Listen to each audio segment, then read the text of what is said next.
बहुजन गाड्यांचा जय भीम, जय भीम। आप तमाम लोगों को इस बात के लिए मुबारकबाद देता हूं कि इस ऐतिहासिक शहर में, इस ऐतिहासिक ग्राउंड पर आदरणीय बाला साहब अंबेडकर आपसे मिलने के लिए आए हैं। आप तमाम के लिए जोरदार तालियां बजा दीजिए।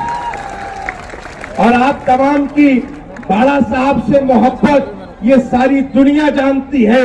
इसी वजह से बाला साहब के नाम से जो है तो नफरतों फैलाने वाली ताकतें थर कांपती है, क्योंकि मालूम है आपके जैसा कार्यकर्ता, आपके जैसे लोग बाला साहब के साथ खड़े हुए हैं।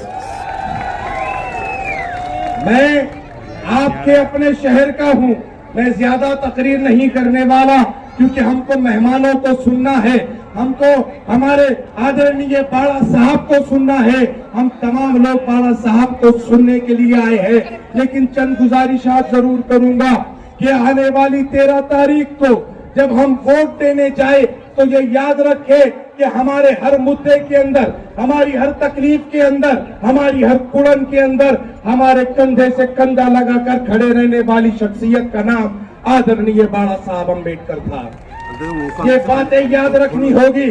और इस शहर औरंगाबाद में जिस शख्स को आदरणीय बाला साहब ने नुमाइंदगी दी, अफसर खान, ये वो शख्सियत है जो इस शहर के हर मसाइल के अंदर लोगों के साथ खड़ा रहा।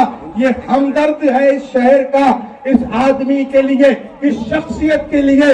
अगर शहर औरंगाबाद कोई खिताब अपनाना चाहता हो तो वह हमदर्द मिल्लत का हो सकता है। हमदर्द मिल्लत आली जनाब अफसर खान साहब आने वाली 13 तारीख को इनका बटन नंबर 4 को दबाना है। क्या सिलेंडर आपकी निशानी है, इस निशानी पर वोट देना है और आदरणीय बाला साहब के साथ लोकसभा में अफसर खान को भेजना है। आज की ये सभा इसी के लिए आयोजित की गई है। मैं आप तमाम का आने के लिए शुक्रिया अदा करता हूं। मैं अपने शहर का हूं, फिर कभी गुफ्तगू करूंगा, लेकिन अभी आदरणीय बाला साहब को सुनना है, इसलिए मैं ज्यादा हाइल नहीं होगा। लेकिन आज के ऑर्गेनाइजर अली जनाब अफसर खान साहब के लिए 2 मिसरे पढ़ता हूं, अपनी जगह लेता हूं कि अगर मोहब्बत का इम्कान होता तो घर में मीर का दीवान होता, अगर ना थे तुम्हारी महफिल में सोचते बहुत नुकसान होता। वो आखिर दावाना अल्हम्दुलिल्लाह। लोकसभा उमेदवार अफसर खान यांच्या प्रचारात सभेसाठी उपस्थित असलेले आदरणीय बाळासाहेब आंबेडकर, मंचावर उपस्थित सर्व पदाधिकारी, इथं जमलेल्या सर्व तमाम माझ्या बंधू आणि भगिनींनो, आपल्या सर्वांना सगळ्यात आधी जय भीम, जय भीम। आज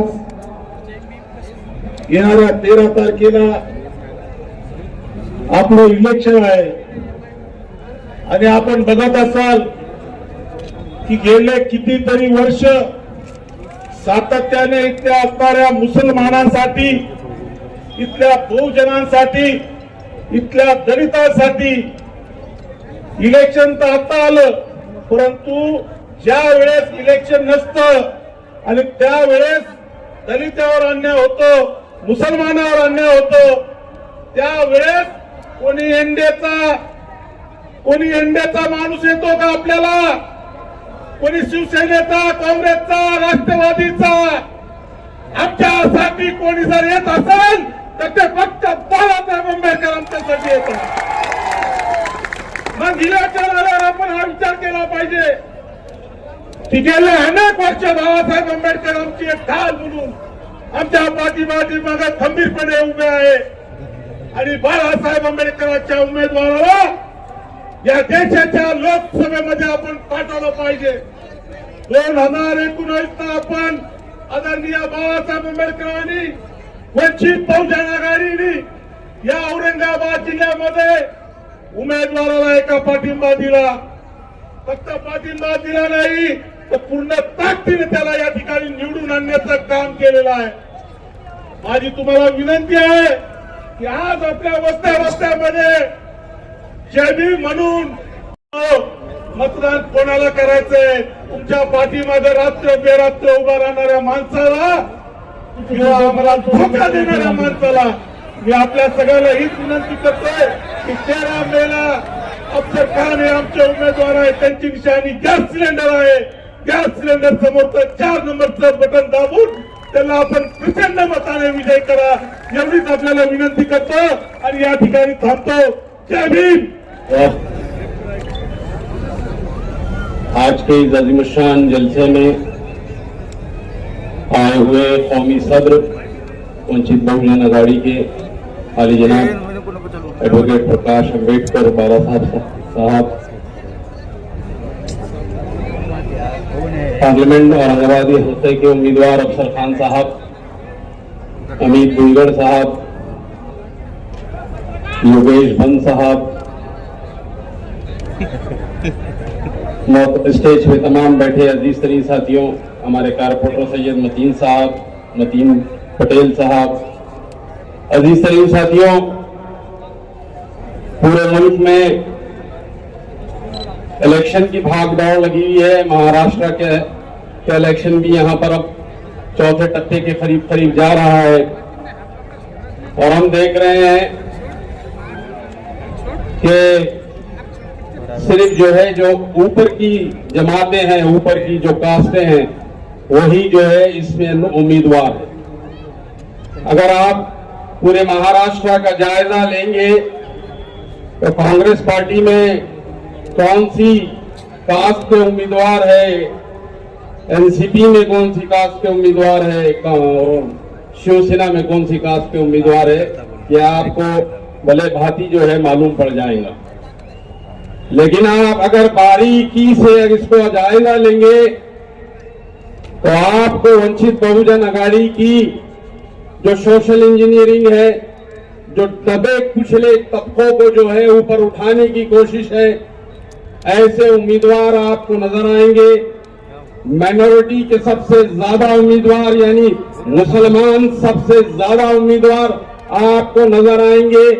वो जो दमखम भरते हैं कि मुसलमान वोट हमारे हैं, वो दमखम उनका पानी पानी इसलिए हो जाता है कि जब इलेक्शन आते हैं तो लड़ने के लिए उनके पास मुसलमान नहीं होते हैं, वोट देने के लिए बराबर उनके पास मुसलमान हाजिर होते हैं। यही तरीका वो हमारे अम्बेडकरी समाज के साथ भी इस्तेमाल करना चाहते हैं। अभी आप देख रहे हैं, मैं जायजा ले रहा हूं औरंगाबाद का, वो फिरका परस्त उम्मीदवार उसकी हिम्मत करती हुई कि हमारी बस्तियों के चक्कर मारे। हम कैसा उनको हमारे पास जगह दे रहे हैं। 19 का इलेक्शन भी मुझे अच्छी तरीके से याद है। कांग्रेस का वो सुभाष छावड़ हमारे एरियो के अंदर आने को कांप रहा था, डर रहा था कि यहां कहीं मेरी इस्तकबाल ना हो जाए, ताशपुश ही ना हो जाए। लेकिन आज सूरत हाल बदल गई है। तो वो क्यों बदल गई है, इस बात को सोचने की जरूरत है और उस चेहरे को सामने रखने की जरूरत है जिस चेहरे का नाम बाबा साहब अम्बेडकर। मैं बात ताली बजाने की भी नहीं कर रहा हूं आपको। बाबा साहब का नाम आते ही ताली तो हो जा रही है, लेकिन अगर वोट नहीं हुआ तो समझो कि आप इनको शर्मिंदा करेंगे। आप इनको शर्मिंदा करेंगे, इस बात का भी, ये बात भी अच्छी तरीके से जहन नशीन कर लीजिए। मैं मुसलमानों से गुजारिश कर रहा हूं कि आए दिन मॉब लिंचिंग का शिकार तुम हो रहे हो। आए दिन क्या खाते हो ये तुम्हारे को तस्दीक करना पड़ता हो। आए दिन तुम हमारे महापुरुषों का स्टेटस अपने मोबाइल पे रखते हो तो तुम्हारे ऊपर गुनाह दाखिल हो जाता है। आए दिन तुम्हारी मसाजिदें तार तार हो रही है। आए दिन तुम्हारी खानखाओं पे नजर आए। आए दिन तुम्हारे नौजवान बच्चों को बेकसूर जेलों में ठोसा जा रहा है।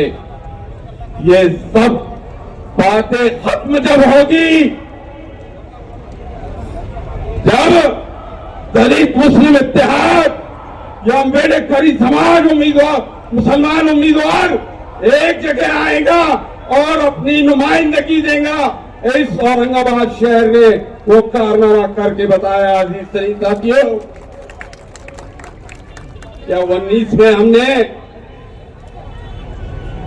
उस इम्तियाज जलील को वोट नहीं दिया था, या मजलिस इत्तेहाद उल मुस्लिमीन को ईमानदारी से वोट नहीं दिया था?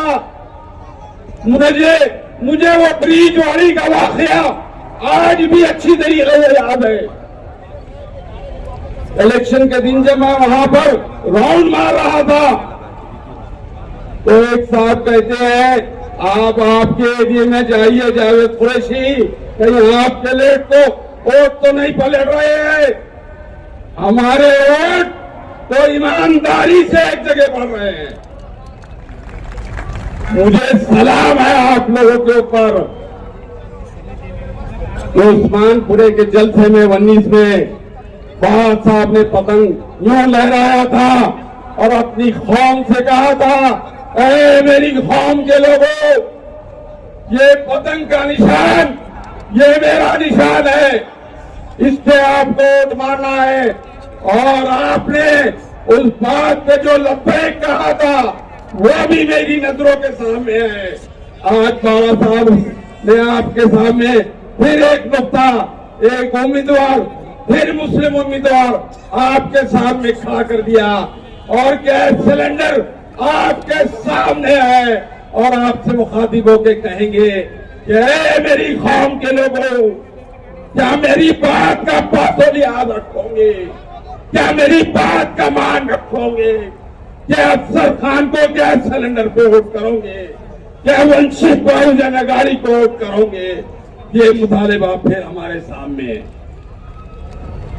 और इस सही साथियों, मैं खास तौर से मुसलमान जितने भी यहाँ मौजूद हैं उनसे मुतालिबा कर रहा हूँ कि हालात तब्दील नहीं हुए। अजीज तरीन साथियों, ये सियासी बसीरत बाला साहब की याद रखो। आप एक बार फिर औरंगाबाद के मुसलमानों को बाला साहब ने चांस दिया है कि मेरी कौम तुम्हारे साथ है, तुम तुम्हारी कौम के साथ हो गए। एक बार फिर चांस दिया है, वही हालात है और मैं समझता हूं कि उससे बेहतर हालात है। क्या 19 के अंदर कोई सोच सकता था ये हमारा भीख मंगा चुन के आ जाएगा? कोई सोच सकता था? मैं खुद नहीं सोच सकता था।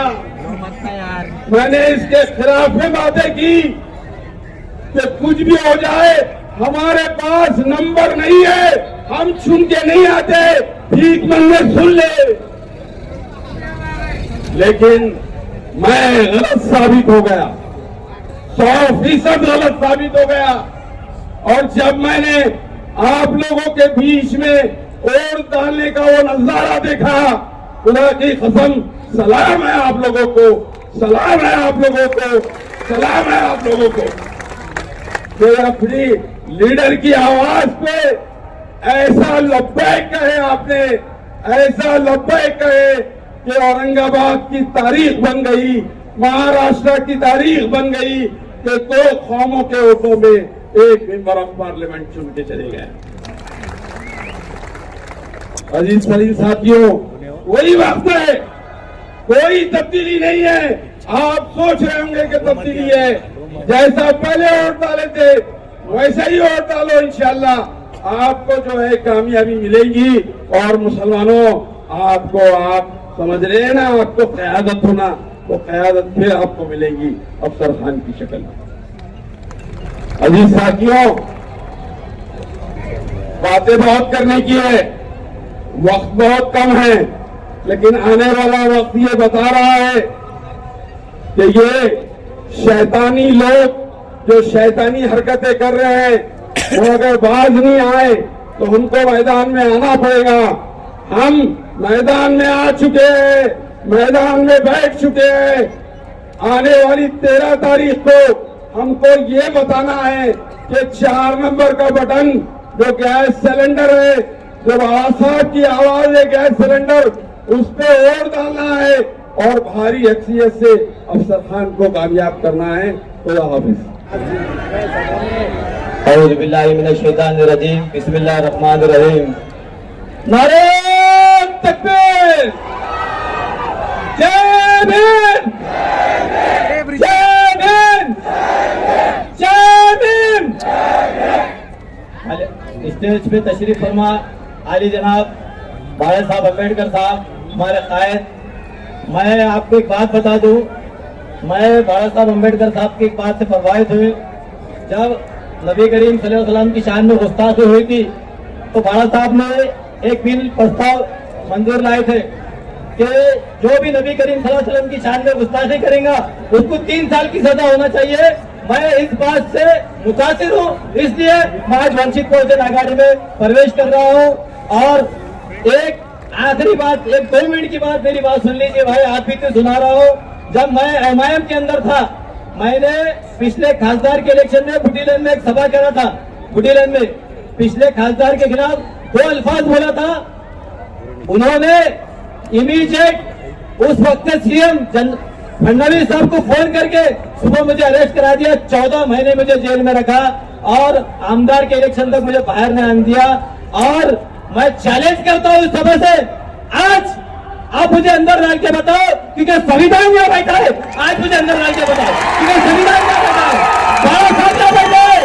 आज अंदर डाल के बताओ किसकी माने चली तो। और रही बात अफसर खान की बात, मैं जब सभागृह के अंदर मैं जब मुद्दे उठाता था तो कोई भाई का लाल मेरे साथ देता, वो सिर्फ अफसर खान था। अफसर खान ने मुझे सपोर्ट किया और हमेशा सपोर्ट करते रहे। और एक बात बता दूं, मैं 14 महीने जेल में था तो मेरी माँ दारुसलाम हैदराबाद गई, रमजान का महीना था। दारुसलाम के अंदर रोजे के अंदर मेरी माँ दारुसलाम के इर्द गिर्द भटक रही थी। असद मेरे बच्चे को बाहर रहो, ये असद अवैधी ने मेरी माँ को धुतकार क्या काल दिया, मेरे भाई मेरी माँ को धुतकार क्या काल दिया। आज मैं आपसे बहुत अदबन गुजारिश करता हूँ, मेरी आप बीती सुना रहा हूँ मेरे भाई, 4 नंबर बटन दबाकर मेरे भाई को कामयाब कीजिए, भारत साहब को कामयाब कीजिए। मैं अदबन गुजारिश करता हूँ मेरे भाई। मेरी माँ रोजे की हालत में दर दर भटक रही थी। मैं बता नहीं सकता, मैं 14 महीने इन्होंने मेरे साथ क्या किया, मुझे झूठे केस में फंसाया। आप फडणवीस इनकी साठगांठ है इनकी, वो सिंगारे बोलता पिया है, हमको ऊपर से प्रेशर है। अरे किसका प्रेशर है? अरे फडणवीस का प्रेशर है बोलता। देखो 14 महीने जेल में रखे, मेरा खानदान, मेरे लोग मेरे घर तक आ गए, मेरा खानदान तबाह बर्बाद कर दिया। अगर आज कुछ लोगों की दुआओं से, तुम्हारी लोगों की दुआओं से टिका हुआ हूँ और इंशाल्लाह खबर में ठंडा होगा और एमआईएम को यहाँ से जड़ से उठाने का काम मजलिस वंचित आघाड़ी करेंगे, बाला साहब करेंगे। मैं मुसलमानों से अपील करूंगा, 2 लाख से गिनती स्टार्ट होंगी। वंचित बहुजन आघाड़ी बाला साहब के पीछे खड़ा है, 2 लाख से गिनती स्टार्ट होंगी। मुसलमानों 2 लाख वोट दे दो, हमारी सीट निकट इंशाल्लाह। और आखिरी चंद अशार पे अपनी बात खत्म करूंगा। टाइम 4 नंबर बटन दबाकर गैस सिलेंडर को कामयाब कीजिए। हाथ जोड़कर विनती करता हूँ मेरे भाई, हाथ जोड़, अल्लाह के वास्ते, अल्लाह रसूल का वास्ता तुम्हारे को मेरे भाई। मेरी माँ बहुत दर भटका, मुझे बहुत परेशान किया ये लोगों ने, आप बेहतर जानते। आखिरी चंद अशार पे अपनी बात खत्म करूंगा। हर सिमत मचलती किरणों ने अब सूने शबे गम तोड़ दिया, अब जाग उठे हैं दीवाने, दुनिया को जगा कर दम लेंगे। ये बात आया है दुनिया पर, हम फूल भी है तलवार भी है, या बस में जहां महकाएंगे या खो में नहा कर दम लेंगे। सोचा है कफील अब कुछ भी हो, हर हाल में अपना हक लेंगे, इज्जत से जिए तो जी लेंगे या जा में शहादत पी लेंगे। अल्लाह अकबर, जय भीम, जय महाराष्ट्र। यानंतर या आपल्याला मार्गदर्शन करते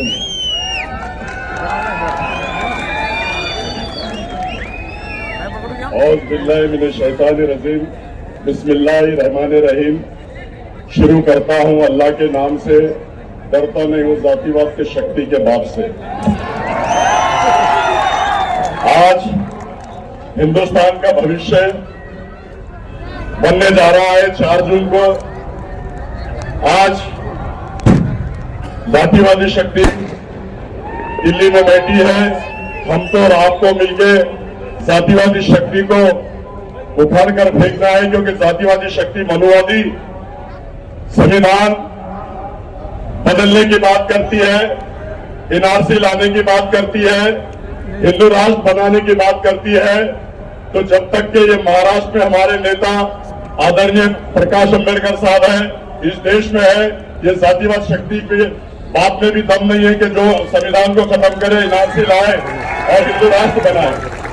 आज मैं आप लोगों को बताता चलूं कि आप सबको माननीय आदरणीय प्रकाश अंबेडकर साहब को सुनना है, लेकिन जो ये रूमर्स फैला रहे हैं, जो हवा फैला रहे हैं कि प्रकाश अंबेडकर साहब ने एक मुसलमान के खिलाफ मुसलमान दिया, तो मैं आप लोगों को बता दूं कि पूरी शिद्दत और पूरी ताकत के साथ प्रकाश अंबेडकर साहब का ये सिपाही आप लोगों के सामने बोलता है, पूरी ताकत के साथ। बाला साहब मेरे पीछे खड़े हैं, दलित समाज मेरे पीछे खड़ा है। 2 से 2.5 लाख वोट बाला साहब के शुरू होंगे और उनको 1 से 2.5 लाख तक आना पड़ेगा। मैं मुस्लिम भाइयों 25 साल से आप लोगों की खिदमत कर रहा हूं, आप लोगों के साथ हूं, हर मसले मसाइल में मैं आप लोगों के साथ आता हूं। तो आप लोगों को आने वाली 4 तारीख को 13 तारीख को 4 नंबर के बटन को दबा के भारी अक्सर से, मुझे नहीं बाला साहब को आपको ताकत देना है, बाला साहब के साथ सिपाही को ताकत देना है और लोकसभा में जाकर मोदी और अमित शाह की आंखों में आंखें डालकर ये अफसर खान बात करेंगे, ऐसा मैं कहता हूं। दूसरी बात मैं ये बता दूं कि बाला साहब पूरी डंके की चोट पे अफसर खान के पीछे खड़े हैं और डंके की चोट पे अफसर खान औरंगाबाद शहर से और जिले से चुन के आएंगे। डंके की चोट पे आप लोग मुझे साथ देंगे। और ये लोग बोलते हैं तो सुन लो, ये कितने लोगों को कहां गिराते हैं। अभी हैदराबाद की इलेक्शन हुई, 4 उम्मीदवार वहां मुसलमान थे, जिसमें मोहम्मद अजहरुद्दीन जो वर्ल्ड फेमस प्लेयर है उसके सामने मुस्लिम कैंडिडेट दे दिया। शब्बीर अली डिप्टी सीएम, उनके खिलाफ मुस्लिम उम्मीदवार दे दिया और 2 भाइयों के खिलाफ मुस्लिम उम्मीदवार दे दिया। चारों को गिराने का काम किसने किया? इन लोग ने किया। अरे बाला साहब तो चुना कर लाने के लिए अफसर खान को दिए हैं और अल्लाह के फजलो करम से आप लोगों को सिर्फ साथ देना है और बाला साहब मेरे साथ है, दलित समाज मेरे साथ है और आप लोगों को साथ देकर मुझे चुना कर देना है। दूसरी बात मैं आपको बता दूं, बॉम्बे में आरिफ नसीम खान को 250 वोटों से गिरा दिया गया, बाबा सिद्दीकी को गिरा दिया गया, नवाब मलिक को गिरा दिया गया, फरहान आजमी को गिरा दिया गया। किसने गिराया? इन लोगों ने गिराया। और ये हम इनको वोट कर दिया गया, हम उनको गिराने के लिए खड़े। अरे हम तो डंके की चोट पे सुन के आने के लिए खड़े। अगर तेरे को गिराना होता तो तू 4400 वोटों से आया, 2019 में मैं खड़े रह के तेरे को गिरा देता। लेकिन बाला साहब ने आज मुझ पर विश्वास किया और बाला साहब ने ऐलान किया नेशनल चैनल पे कि औरंगजेब के शहर से, औरंगाबाद से अगर कोई जीतेगा दूसरी बार तो मुस्लिम उम्मीदवार अफसर खान ही जीतेगा। ये बाला साहब की आवाज है।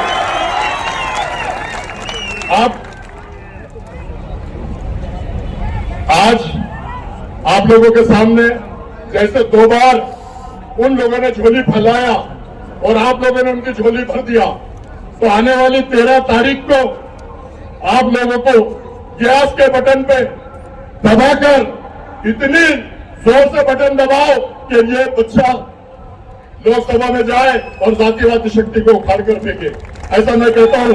और वो झोली फैलाते, मैं भी आप लोगों के सामने झोली फैला रहा हूं। अल्लाह के वास्ते, रसूल के वास्ते मेरी भी झोली भर दो।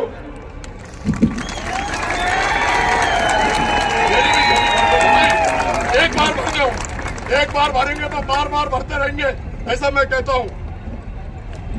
भाई लोग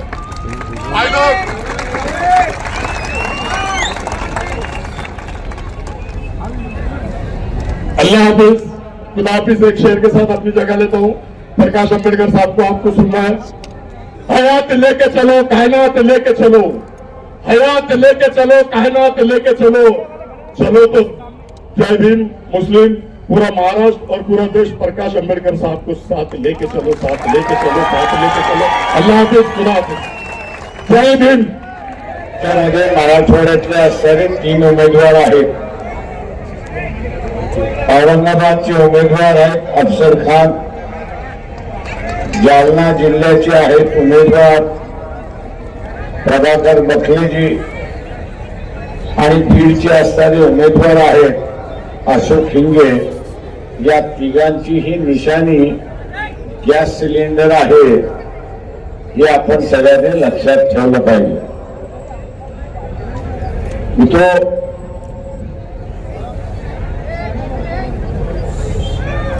या निवडणुकीमध्ये आपण असं पाहिलंय, उमेदवार काँग्रेस शिवसेनेचा असेल किंवा भारतीय जनता पक्ष शरद पवार, भारतीय जनता पक्ष अजित पवार आणि एकनाथ शिंदे यांच्या उमेदवार आपण बघितले तर एकाच समाजाचा आहे.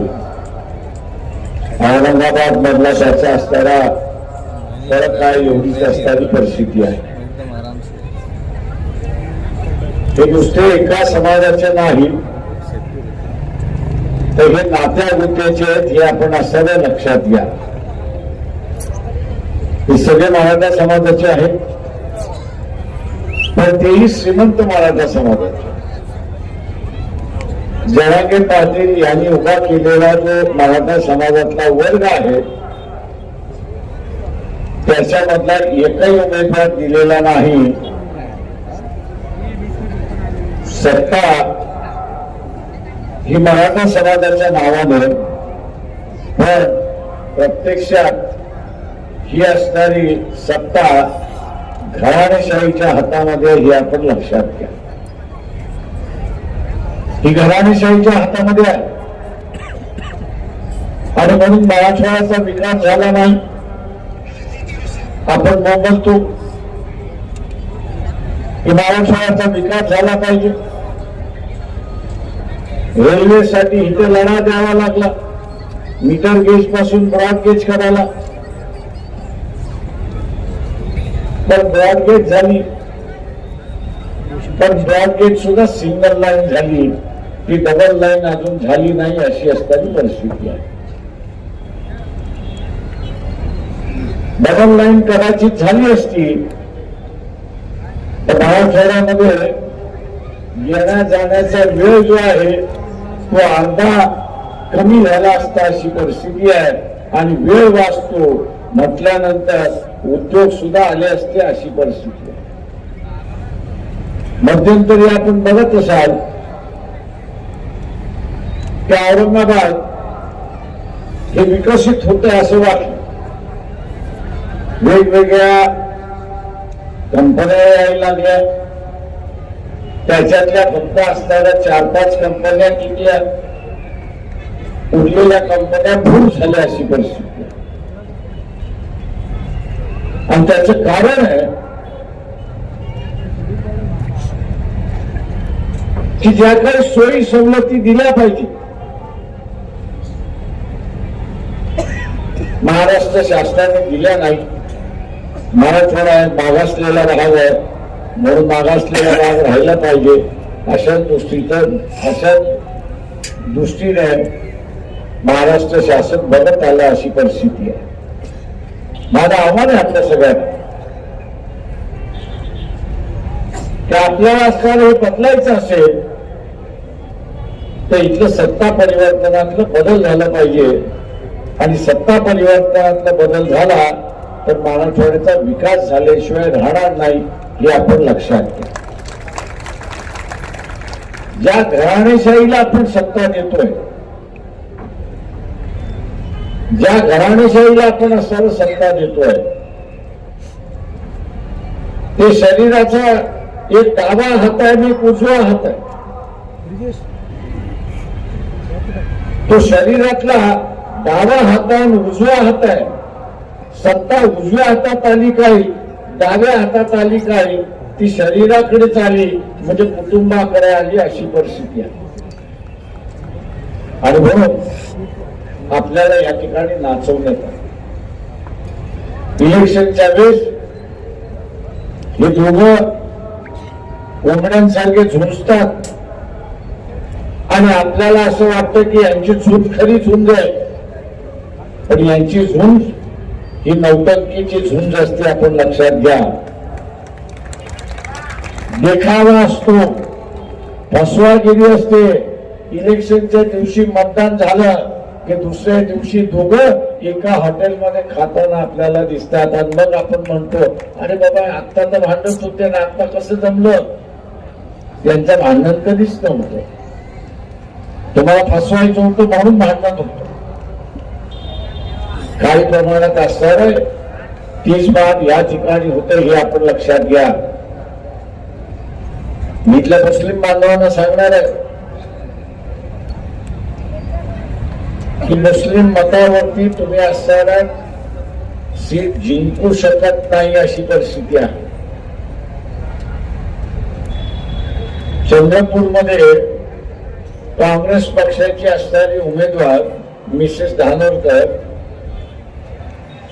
यांनी स्टेटमेंट केलं. जिंकणारी बाई होती असं मी त्या ठिकाणी मानतो. तिने स्टेटमेंट असं केलं की जिल्हा परिषदेची सत्ता, आमदारकीची सत्ता आणि खासदारकीची सत्ता ही कुणबी समाजाचाच असली पाहिजे. तिने स्टेटमेंट काय केलं की जिल्हा परिषदेची सत्ता, नगरपालिकेची सत्ता, आमदारकीची सत्ता, खासदारकीची सत्ता ही कुणबी समाजातच राहिली पाहिजे.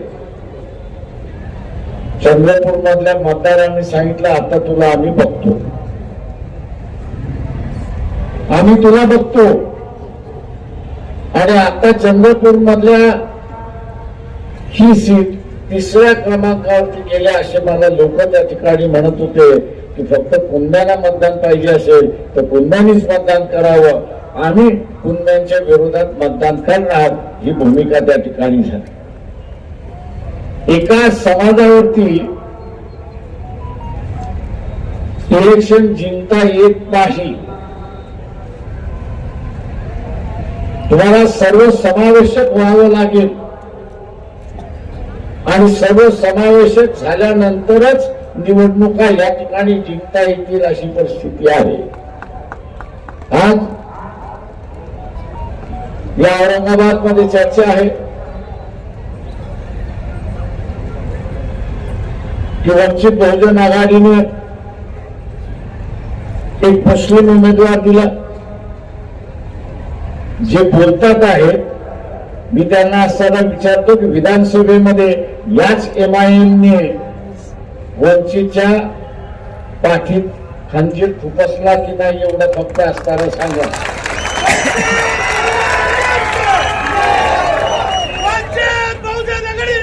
फक्त मुस्लिम मतांवरती असणारा MIM-चा उमेदवार जिंकून आला नाही,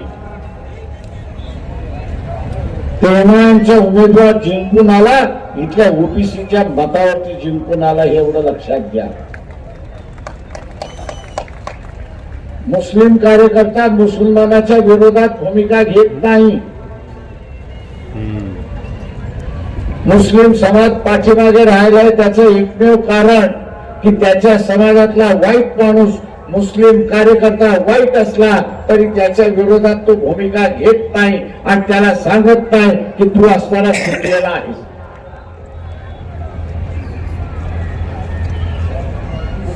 किंवा ओएसी असेल किंवा इतर कोणी असतील, युती केल्यानंतर युतीचा धर्म हा निभावावा लागतो. तो निभावता येत नसेल तर युत्या करू नका.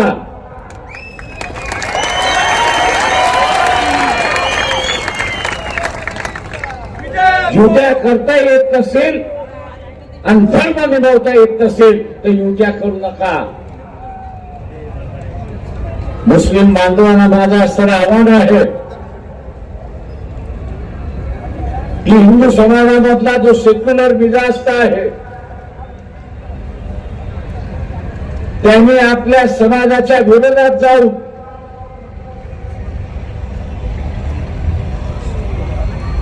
सेक्युलर उमेदवार आणि सेक्युलर राजकारण या देशामध्ये उभारलं पाहिजे म्हणून त्यांनी असताना एका मुस्लिम माणसाला मतदान दिलं. त्याची कदर तुम्हाला आहे की नाही? आणि मुस्लिम बांधव हे जर कदर करणार नसतील तर येत्या काळामध्ये तुमच्या बरोबर कोण उभं राहणार नाही हे लक्षात घ्या.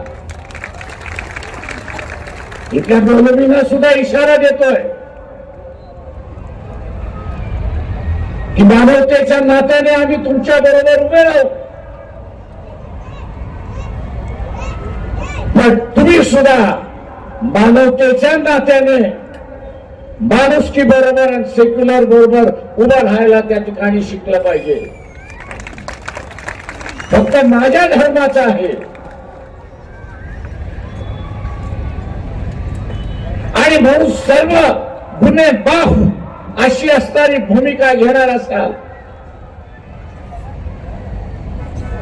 तर जे बीजेपीचं राजकारण आहे, मुसलमानांना वेगळा पाडण्याचं जे राजकारण आहे ते यशस्वी इथला मौलवी आणि इथला मुस्लिम समाज करतोय हे आपण सारा लक्षात घ्या.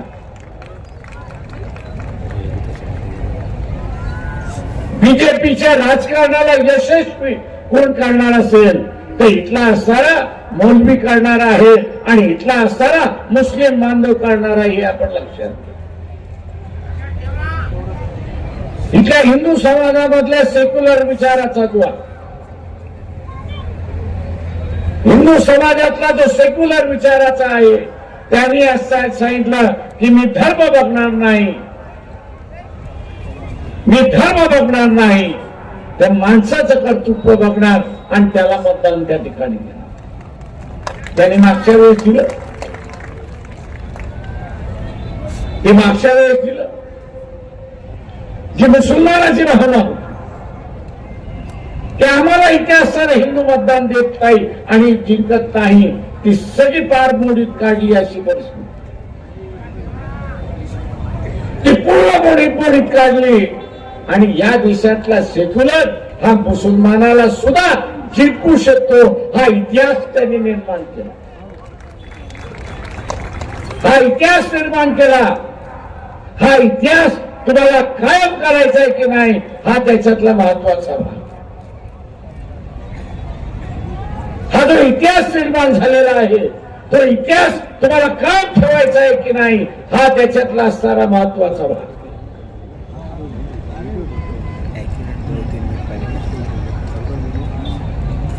कालच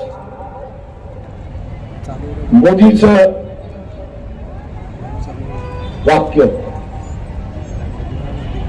की बाळासाहेब ठाकरेंचे असणारे माझ्यावरती उपकार आहेत आणि म्हणून उद्धव ठाकरे अडचणीत आले तर मी त्याच्या पाठीशी उभा आहे आणि पाहिजे ती मदत मी त्या ठिकाणी करणार आहे. हे उद्याच्या येणाऱ्या राजकारणाची नांदी आहे हे आपण लक्षात घ्या. ही उद्याच्या राजकारणाची नांदी आहे. वाटाघाटी ज्यावेळेस चालल्या होत्या त्यावेळेस आम्ही पहिल्यांदा म्हणालो होतो की आपण सेक्युलर मतावरती जिंकून येणार आहोत आणि म्हणून सेक्युलर मतदाराला हे आश्वासित करू की 5 वर्ष आम्ही भारतीय जनता पक्षाबरोबर समझोता करणार. हे आश्वासन आपण देऊ. हे आश्वासन द्यायला राष्ट्रवादी तयार नव्हती आणि हे आश्वासन द्यायला शिवसेनाही तयार नव्हती. शिवसेनाही तयार नव्हती. मी आता असणारा काही मुस्लिमांचं बघतोय नाही आपण सेक्युलर पार्टी को वोट देण्याची आहे. अरे कोण सेक्युलर?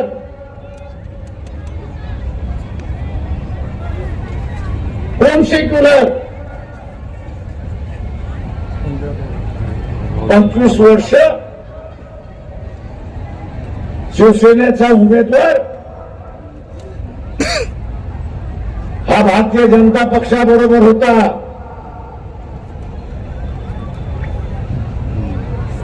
भारतीय जनता पक्षाबरोबर होता. तिथं जमलं नाही की मुद्दामून फाटून घेतलं की आपल्याला 48 जागा जिंकायच्या आहेत आणि म्हणून फारकत घेऊन इथे असताना युती घेतली. आम्हाला शंका होती म्हणून आम्ही म्हणालो की बाबा सेक्युलर मतदाराला आश्वासन देऊ की 5 वर्ष आम्ही त्या ठिकाणी जाणार नाही, बीजेपी बरोबर जाणार नाही. आश्वासन दिलं नाही आणि इलेक्शनच्या दरम्यानच आपल्याला दिसतंय की मोदी हे सांगत चुकलेले आहेत की काळजी करू नका, उद्धव ठाकरे आणि त्यांची सेना आपल्याकडे आल्याशिवाय राहणार नाही, आल्याशिवाय राहणार नाही. हे संकेत आहेत, ही दिशा आहे. आणि मग मी इथल्या मुसलमानांना विचारतो, किस जबान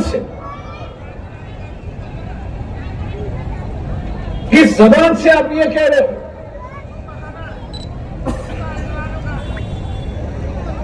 कि शिवसेना जो है ये सेक्युलर हो गई, सेक्युलर मिजाज का दिमाग हो गया.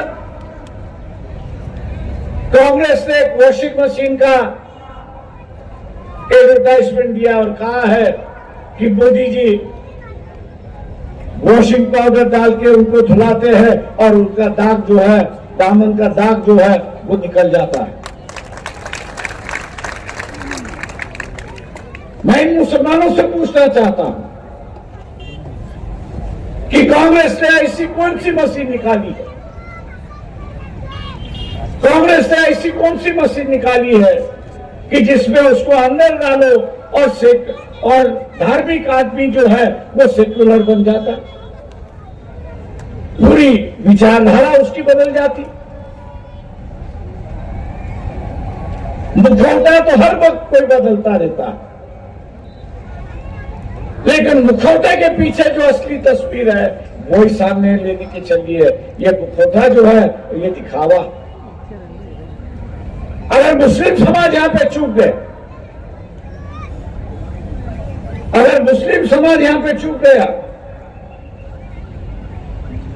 तो मान लो दोबारा ये मौका आपको मिलेगा. ये बात मैं नहीं कह रहा हूं, इस देश की जो अर्थ मंत्री है निर्मला सीतारामन, उनके जो पति है वर्कला प्रभाकरन, उनकी 10 या 12 दिन पहले वीडियो पे मुलाकात है और उस वीडियो के मुलाकात में उन्होंने कहा है कि अगर दोबारा मोदी चुन के आते हैं तो संविधान के बचेगा तो नहीं, लेकिन उन्होंने मुसलमानों को आगाह किया है, ईसाइयों को उन्होंने आगाह किया है और ये कहा है कि अगर बीजेपी और मोदी दोबारा सत्ता पर आते हैं तो मुख्यमंत्री के वक्त में जो गोधरा में हुआ, मुख्यमंत्री के वक्त जब गोधरा में हुआ और प्राइम मिनिस्टर होते हुए जो मणिपुर में हुआ, कतलेआम जो हुई, वही सिलसिला वो कह रहा है कि भारत के गली गली में हो, भारत के गली गली में होगा. ये कोई छोटा मोटा आदमी नहीं है.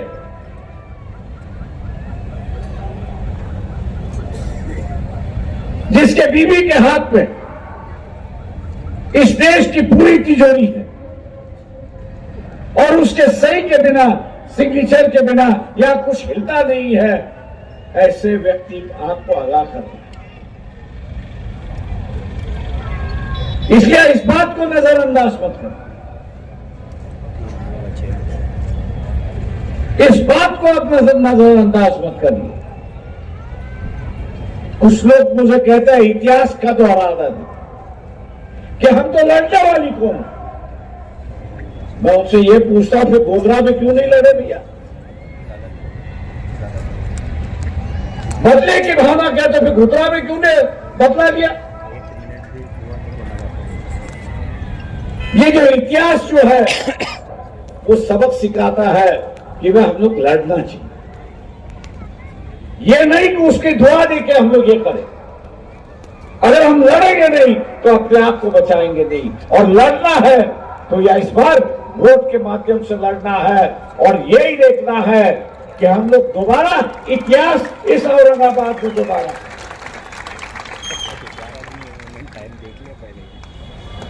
जैसे मैं पहले वक्ताओं ने यहां पर कहा कि जो वंचित बहुजन आघाड़ी के साथ में जो मतदार है, वंचित बहुजन आघाड़ी के साथ में जो मतदार है, वो मतदार आज भी अफसर के साथ में, आज भी अफसर के साथ में। और मैं मुसलमानों से पूछता हूं, आप हारने वाले के साथ जुड़ोगे या जीतने वालों के साथ जुड़ोगे?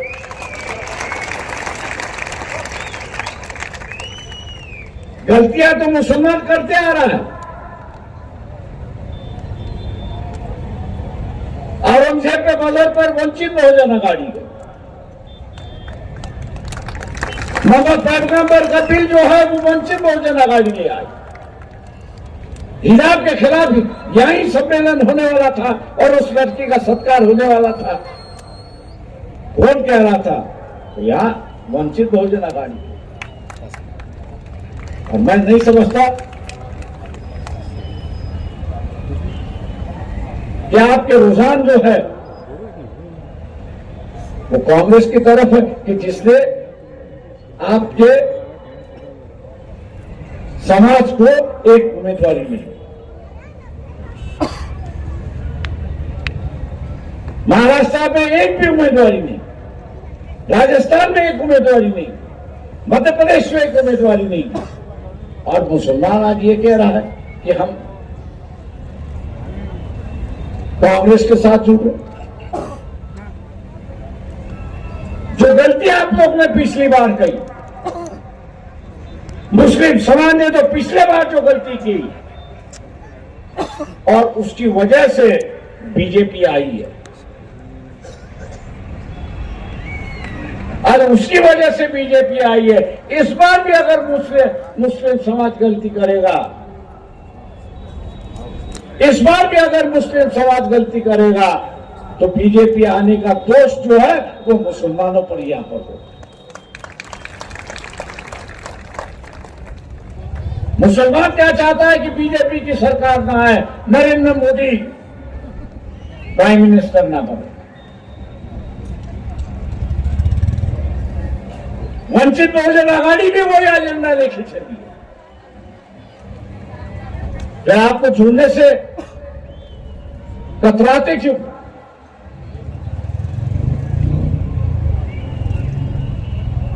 आप जोड़ने से कतराते क्यों? आपका मजहब तो यह सिखाता है कि जिस पर जुल्म हो रहा है, अत्याचार हो रहा है, उसको साथ दो, उसके साथ हो, तो अल्लाह आपको दुआ दे। यहां मालियों को टिकट नहीं है, धनगरों को टिकट नहीं है, और किसी समाज को नहीं दिया। और अत्याचार जो होता है वो जिनको टिकट दिया हुआ है कांग्रेस वालों ने, वही तो अत्याचार मुसलमानों पे कर रहा है। इस बात को आप भूल गए। एक नया रास्ता, दोस्ती का रास्ता, भाईचारे का रास्ता, विश्वास का रास्ता, सेक्युलर का रास्ता वंचित बहुजन आघाड़ी आपके सामने रखती है। वंचित बहुजन आघाड़ी आपके सामने रख रहे हैं। आज बीजेपी और नरेंद्र मोदी ये कह रहे हैं, इनडायरेक्टली कह रहे हैं कि कांग्रेस का जो एजेंडा है वो मुस्लिम लीग का एजेंडा है, और उसके आगे जाके ये कह रहे हैं कि देश का बंटवारा हो। कभी आपने सोनिया गांधी, राहुल गांधी, खड़गे ने इसके खिलाफ का बयान दिया, यह आपने सुना है? जिनकी हिम्मत नहीं है अपनी इज्जत बचाने की, अपनी इज्जत बचाने की हिम्मत नहीं है, वो आप लोगों की क्या हिफाजत करें? आपकी अगर हिफाजत करना है तो आपको ही हिफाजत करना जरूरी है। और इसलिए मैं आप लोगों से ये कहता हूं कि हम लोग की कोशिश है कि मुस्लिम समाज अपने पैरों पर खड़ा हो, और इसलिए इस इलेक्शन में 5 जगह जो है वो मुसलमान कैंडिडेट हम लोग ने उतारे। अफसर खान उसमें से एक है। वक्त हो चुका है, वक्त हो चुका है। इसलिए मैं आपसे गुजारिश करता हूं, विनती करता हूं कि तीनों उम्मीदवारों की जो निशानी है ये गैस सिलेंडर है, गैस सिलेंडर का सामने का बटन दबाकर इनको भारी वोटों से जिताइए।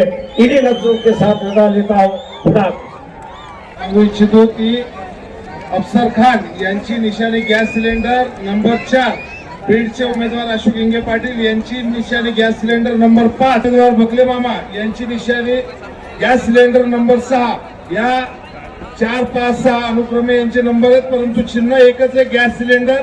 धन्यवाद।